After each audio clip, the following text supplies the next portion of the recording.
ভারতের সাথে ন্যূনতম একটা বোঝাপড়া লাগবে। ভারতের সাথে ভারত আমাদের এই পরিবর্তনকে ভারত এখনো পর্যন্ত মেনে নেয়নি, আমরা সবাই এটা জানি। আন্তর্জাতিক অর্থনৈতিক সংস্থা বিভিন্ন ফোরাম তারা পদ্মা ব্যারেজের ক্ষেত্রে বা পদ্মা ব্রিজের ক্ষেত্রে দ্বিতীয় যদি পদ্মা ব্রিজ করা যায় সম্ভাব্য অঞ্চলও এখানে নির্ধারণ করা আলোচনা আছে। সেক্ষেত্রে হয়তো আমরা প্রয়োজনীয় আর্থিক সহায়তা বা হয়তো আমরা সেই তাদের সমর্থনটা পাবো। কিন্তু একই সাথে আমরা আমাদের দেশেরও অভ্যন্তরীণভাবে কিভাবে আমরা এই অর্থটাও আমরা কিভাবে যোগান দিতে পারি সেটাও একটা গুরুত্বপূর্ণ বিবেচনা। আপনারা কিছুটা আশ্বস্ত করবার চেষ্টা করেছেন, আমি ধন্যবাদ জানাই যে 5 বছরের মধ্যে ব্যারেজ বা ব্রিজের যে খরচটা হবে সেটাকে আমরা অনেকখানি সেটাকে তুলে আনা যাবে। তার মানে অর্থনৈতিক দিক থেকেও এটা যে একটা ভায়াবেল একটা যে প্রকল্প সেই জায়গাটাও কিন্তু এখানে যৌক্তিকভাবে তথ্যপাত্র দিয়ে আপনারা এখানে হাজির করেছেন।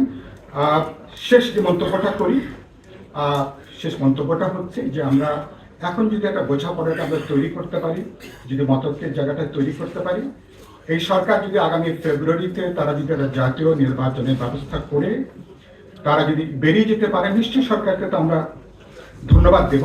কিন্তু এখন একটা আলাপ আলোচনা করে জাতীয় পর্যায়ে সমঝোতার জায়গা যদি তৈরি হয়, আগামী কমাসে আমরা অনেকগুলো কাজ যদি আমরা কিছুটা এগিয়ে রাখতে পারি, পরবর্তী নির্বাচিত সরকার, নির্বাচিত জনপ্রতিনিধিরা তারা নিশ্চয়ই ব্যাপারে সম্ভব স্বল্পতম সময়ে আমাদের এই পদ্মা ব্যারেজ এবং দ্বিতীয় পদ্মা সেতুর ব্যাপারে তারা যেন কালক্ষেপণ না করে খুবই দ্রুত জনস্বার্থের বিবেচনায় যেন আমরা বাস্তব সিদ্ধান্ত নিয়ে আমরা এগোতে পারি। আমি আশা করি সে ব্যাপারে আমরা সে আলোচনাটা, এদিক থেকে এই আলোচনাটা অত্যন্ত গুরুত্বপূর্ণ, অত্যন্ত প্রাসঙ্গিক। এবং আমরা শুধু একটা যেটা বলবো যে এই ব্যাপারের জন্য ভারতের সাথে ন্যূনতম একটা বোঝাপড়া লাগবে। ভারতের সাথে ভারত আমাদের এই পরিবর্তনকে ভারত এখনো পর্যন্ত মেনে নেয়নি, আমরা সবাই এটা জানি। বসুন্ধরা ট্যাবলেট এখন আরো উন্নত। এই হট এয়ার থ্রোট আপশিট দ্রুত শোষণ করে সোনামণিকে দেয় কোমল অনুভূতি। আমাদের গত বছরের জুলাই আগস্ট যে ছাত্র শ্রমিক জনতার গণজাগরণ গণ অভ্যুত্থান, গত 1 বছরে আমরা দেখলাম এখনো পর্যন্ত ভারত আমাদের এই পরিবর্তন, নতুন উত্থান, নতুন যে রেজারেকশন যেটাকে আমি বলি, এটাকে ভারত রাজনৈতিক দিক থেকে মনস্তাত্ত্বিকভাবে মেনে নেয়নি। এবং ভারতের বাংলাদেশ নীতি যে পুরোপুরি ব্যর্থ হয়েছে, বিপর্যয়ের মধ্যে পড়েছে, এই শোক ভারত এখনো পর্যন্ত কাটিয়ে উঠতে পারেনি।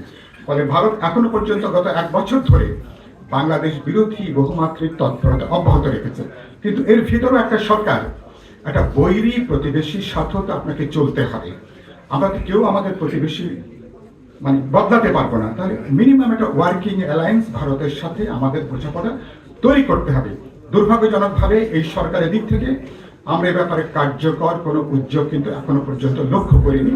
সুতরাং এই জায়গাটাও একটু সামগ্রিক বিবেচনা রাখা দরকার।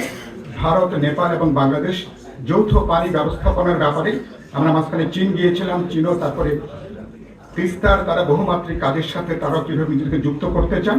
ফলে আমাদের একটাই বিবেচনা হবে জাতীয় স্বার্থ, আমাদের জাতীয় সমঝোতার জায়গাটা, এবং এই প্রশ্নে বাংলাদেশের সকল দলমত রাজনীতি নির্বিশেষে যদি আমরা একটা জাতীয় ঐক্য গড়ে তুলতে পারি, তাহলে আঞ্চলিক যে পানি ব্যবস্থাপনা এর মধ্য দিয়ে বর্তমানে ভবিষ্যতের ক্ষেত্রে একটা টেকসই আমরা একটা পানি সম্পদকে কাজে লাগানোর ব্যাপারে সিদ্ধান্তে আসতে পারবো।